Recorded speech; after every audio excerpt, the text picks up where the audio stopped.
Bristol Community College, Mathematics with Dan Avedikian, Math 060, Topics in Developmental Mathematics, Section 2.2, Problem 28. This is Section 2.2, Problem 28. Find the prime factorization of the number. Write repeated factors using exponents. And the number we have to find the prime factorization for is 540. So it seems really big when we start, but it splits down fairly quickly. So to start, let's find any two numbers that will multiply to make 540.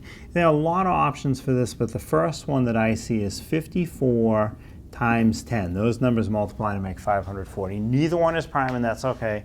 We can split each one down a little bit more. So now 54.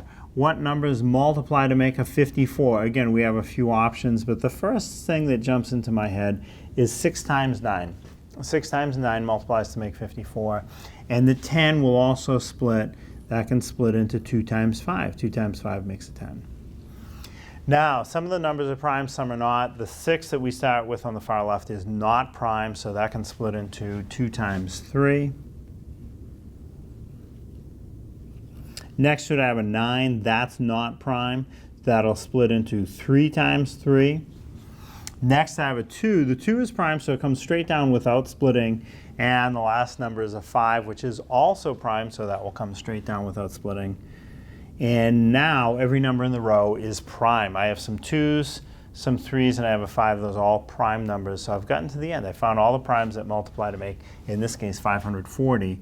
So for my prime factorization, I'll write 540 equals, so I'll start with the 2, the smallest prime. There are 2 of them. And again, because the instructions said to use exponents, instead of writing 2 times 2, I'll write 2 to the second. Same thing with the 3s. I have 3 of them. Instead of writing 3 times 3 times 3, I'll write 3 to the third. And then 5 only shows up once, so I'll write times 5. So 540 equals 2 to the second power times 3 to the third power times 5.